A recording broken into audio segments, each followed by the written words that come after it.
Welcome back to the 513 podcast. I'm Nick Nickel, aka Bengal Storm. I'm here with Vince, aka Sam Hubbard Enthusiast. I'm here with Bengals linebacker Clay Johnston. How you doing today, Clay? Doing good, brother. Happy to be here. Yeah, really excited to have you on the show. One of my fan favorite players. So Absolutely, yeah, Man. 100% a big fan favorite for the Bengals for sure. So, all right, without further ado, let's waste no time. Let's jump right into the questions. So, I'll start off with the first one. So, Clay, tell me, how did it feel just to play in the Titans game finally and make some big plays that a lot of people highlight to help get the Bengals the win? Honestly, I was just grateful to have the opportunity to even contribute on one play. I mean, there's dozens of plays that helped win that game. Logan's pick, the tipped interception, Mike Hilton, all those plays just add up. But I was just thankful to. It's just a little goal line package, and I was always in on there for the most part of the season. And we actually called goal line on that 2 point conversion. And thankfully, I just did my job. And so, honestly, it's that simple, but complex in other ways. But I was just grateful to have the opportunity because you never know if you'll get one again. And it's it's a business. So, I mean, that's all I can really say is how grateful I was to even get on the field on a defensive snap. Because, I mean, I'm just more of a special teams player, but like that was a good opportunity there. yeah. I mean, just looking back at that play of how impactful it was, because if you look at it, like that final drive for the Titans, they didn't really have to go down, pass the ball Yeah. much because they would have had the lead with those Yeah. extra 2 points. But Yeah, definitely. you I didn't know, even notice. tackle, Sorry. yeah, that tackle gets made. They have to drive down, in which that's where Eli Apple and Logan Wilson make a huge play, in which it ends with the game-winning field goal. I think we all know how that game ended, but I think it was probably the most underrated part of the entire playoffs out of any play.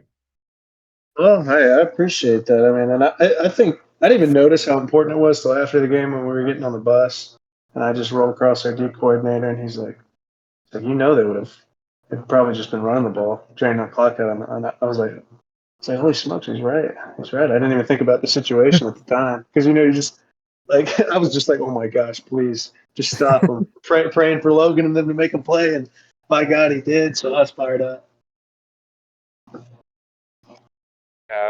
Obviously, one of the best plays of your young career so far. Right. So, first question I have for you is: you were claimed off waivers in the middle of the season. I forget which week it was, but Yeah. but my oh yeah, but my question is: why did you decide to re-sign with Cincinnati?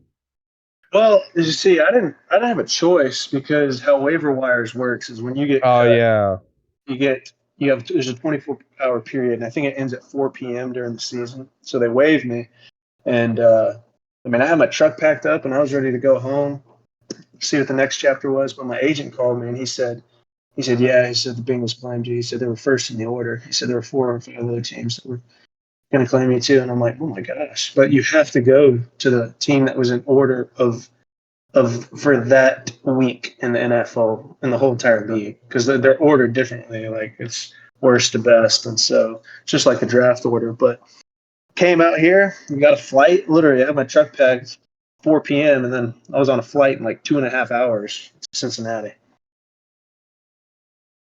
That's incredible, yeah. man.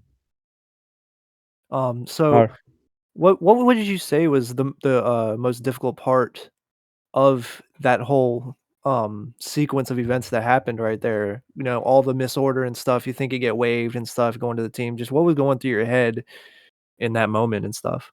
Well, honestly, I was just.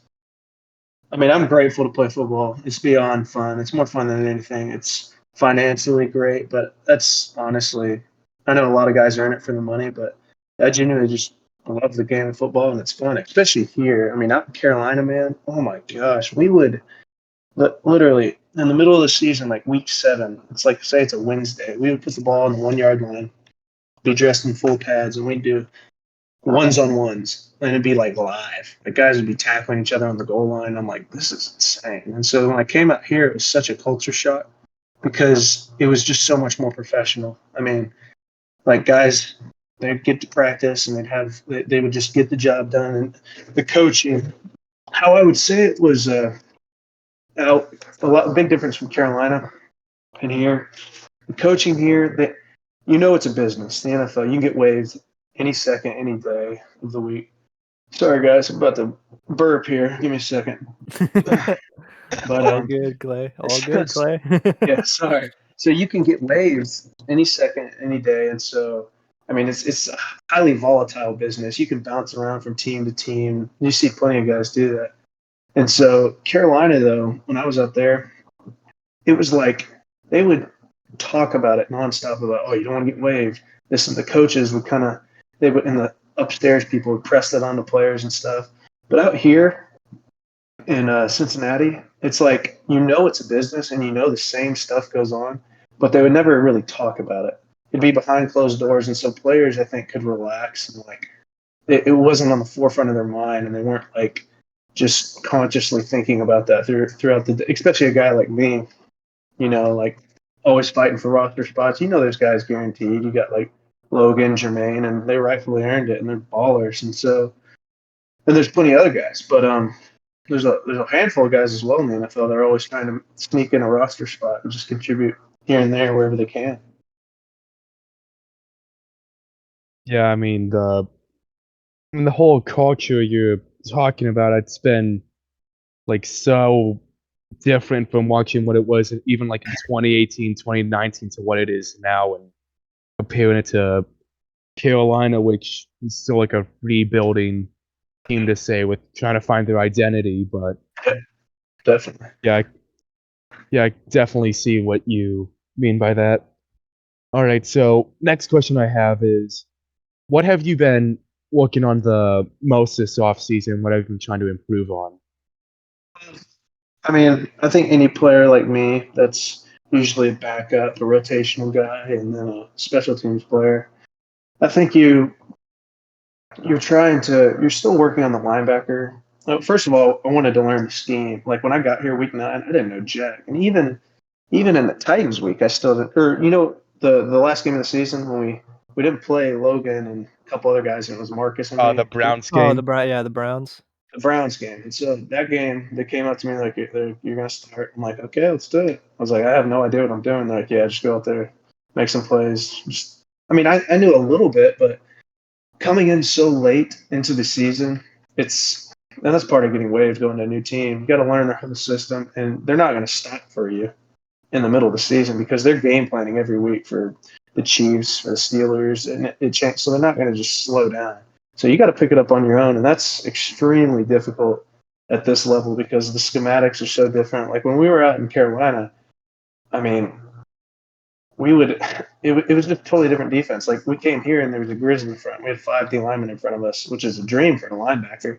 And I think that puts a lot of people like Logan in good positions. But out there, we usually had a 4 down front for the majority of the time. And I know they have a 4 down front here as well in the nickel package, but that was kind of our primary in Carolina. But here it was just hard to learn. And so, I mean, I've been learning that OTAs definitely help. I mean, astronomically learn the system. So I'm hoping, Lord willing, that helps propel me into camp and actually puts me in a better position because now I'm out there and I actually have somewhat of an idea of what the defense is. I still got to learn it. And granted, we'll install it again in the training camp. And so that'll help. And we'll have a bunch of walkthroughs. And then we'll get into the 7-on-7 and team periods. And so, but that's probably the number one thing is the knowledge of our own scheme and defense with the Bengals. And then aside from that, dude, I just have been doing basic linebacker work and honestly a ton of conditioning because a guy like me is in like a Keandre or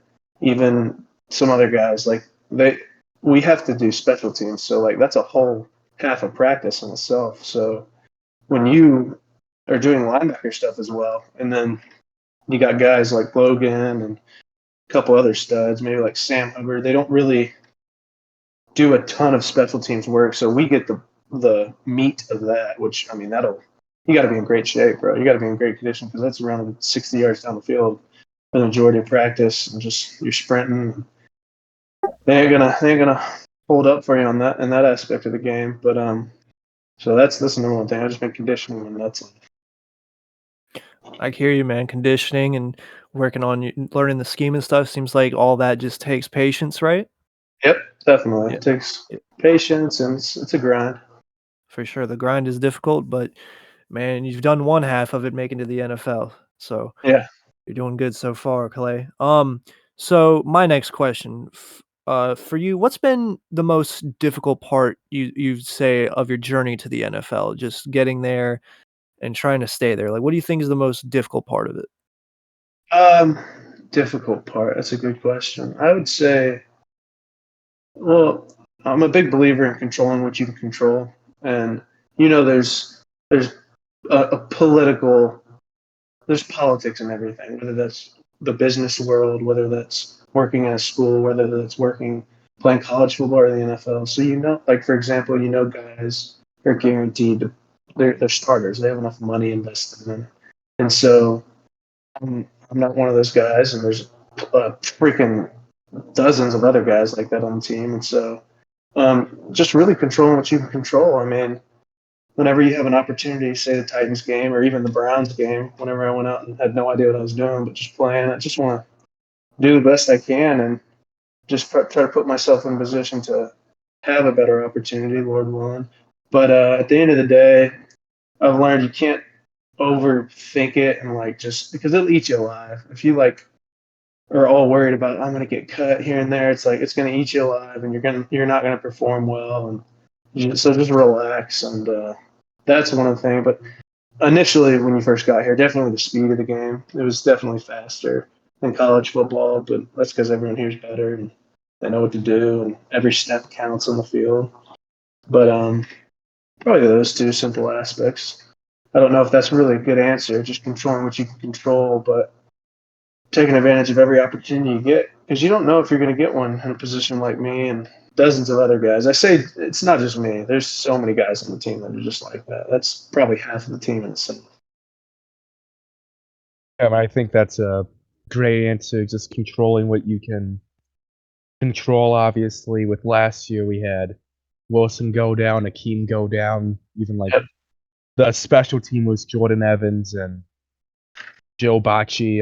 It shows that an opportunity can come whenever Yeah. for anyone, and that's how you even came here, just as a waiver pickup because Yep. we were so thin at the linebacker position. Yeah, definitely. That's exactly what happened. I mean, came here. I mean, I know I'm not stupid. Like Akeem's coming back. All these guys are coming back. It's going to be difficult to make the team. They'll probably keep 5 guys, but just trying to fight to be the 5th linebacker. That's more of a special teams guy and can go in if needed. But we'll see what happens, man. I'm excited. Yeah, and speaking of linebackers, this is where my next question is coming up. What do you think of the linebacker room this season with the returning guys, Bacci, the starters, Jones, and even like the new guys like Carson Wells and even the guy we got today, Gray Scales, if you know anything about him? Yeah, definitely. Um, no, I mean it's awesome. It's such a great group. It's definitely like one of the younger groups I've been around, like just coming from the Rams and the Panthers. But there's nothing wrong with that. I mean, it's a mature group, but whether they're young, when people look at it from the outside in.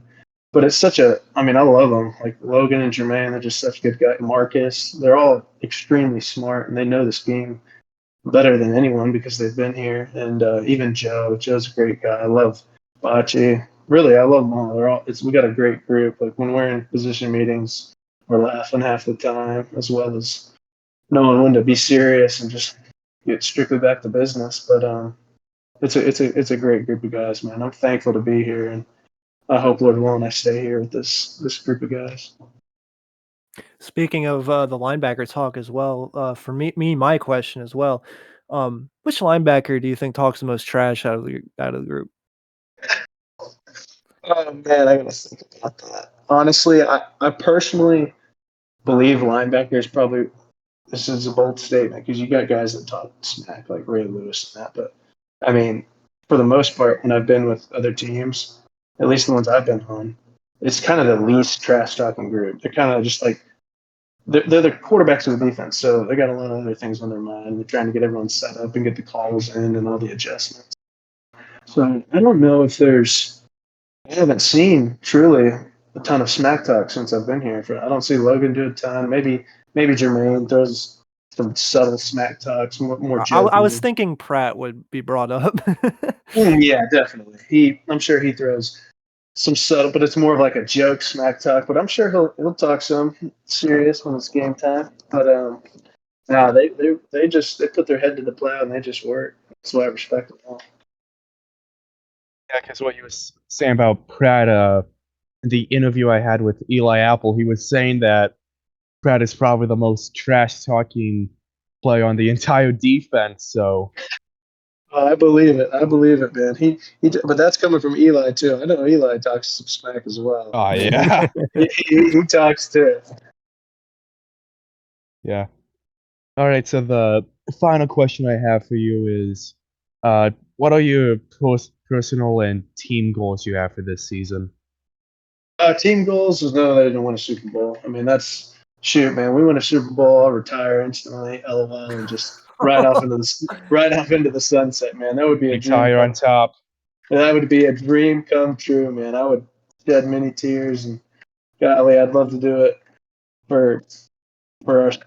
I mean, for everybody, especially our special teams coach Darren. He's awesome, bro. He's a hard nosed guy, and just for his story he's been in, we've had a lot of talks in our special teams meetings with the whole entire team, and I mean, I just like to get one for that guy, but I mean everyone as well, and so that's the team goal. It's nothing less than that. Individually, personal goal, I would like to be the reliable rotation. I mean, I'm a realistic guy. I mean, I'm not going to be saying, oh, I want to start like whenever they already have their guys, but I want to be a rotational guy that's relied upon if need be, and they trust me to go in there and get people lined up and make plays, honestly, at the end of the day. But make the team and just help it anywhere where I can, whether that's through special teams or maybe a specific package like goal line or something. It doesn't matter. I don't care. Whatever it is to help the team at the end of the day to win games. That's all that matters. Yeah, and following up on your comment there, so with the Super Bowl as your team goal and stuff and saying you'd retire on top, if you do accomplish that this season, do you feel like right now where you're at, do you feel like this is the most important season yet of your career? Oh, definitely. I mean, most important season is probably the next season. So this is the upcoming one. So, I mean, that's probably the mindset you need to have as a player. I know everybody in that locker room, like especially Joe and Sam and all the leaders, DJ. I know that that's the goal in mind. There's nothing less than that. It's just making another Super Bowl run because we know we can do it, and with the guys we have, and just everybody contributing where they can. Absolutely, man. I have a few more questions to follow up on as well. So, what would you say is the craziest thing so far you've experienced in the locker room in your time here? My time at the Bengals, it's a pretty laid back. I mean, we got cornhole and ping pong, and so guys are joking around, having a good time in the locker room. So I don't think there's anything super crazy. I'd say the craziest thing when I first got here was when I was in the locker room, and I mean, I didn't know where anything was at, and like this is day one practice, and I'm walking out, and they're like, "Yeah, we're in the indoor today." I'm like, "All right," and I'm walking down a totally different way, thinking I'm heading to the indoor, and they're like, "Where are you going?" And I was like, "To the indoor." They're like, we're in the stadium. I was like, the stadium's the indoor?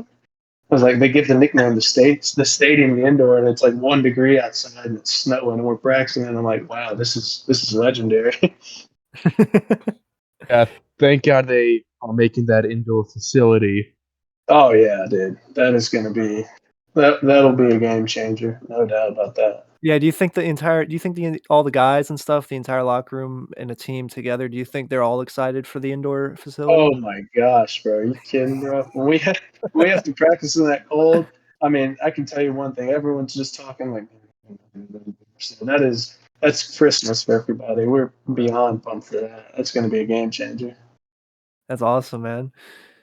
So my last question I think I would have here before we sign off. Just what do you think of Joe Burrow so far, and what do you think is the big change? What do you think is going to change from last season to this season for him? What do you think people are going to notice that's different about Joe Burrow? What I noticed about Joe is, I mean, he has all the leader characteristics you want in a quarterback, franchise quarterback, and so Cincinnati definitely will be heading in the right direction with him at the forefront of everything, leading the charge. But I'll never forget after the Super Bowl. I mean, I was done. I pretty much had everything loaded up, and I was heading to the bus, and you couldn't hear a pin drop in that locker room. It was so we were all devastated because you never know if you'll get there again, even though that's our goal in mind. But people know how hard it is to get there. And I'll never forget seeing him sit at his locker, and he still had his full pads on as I was heading out. And I mean, I wasn't like the first guy out either, and he's just staring in the locker. And I mean, there's no telling what was on his mind, and so he's just such a competitor. I know he's got a chip on his shoulder to just continue to do great things, and so I mean, that's one of the things I'll never forget seeing Joe just staring at the locker. But I mean, he's gonna do it again. I'm telling you, he's a stud, bro.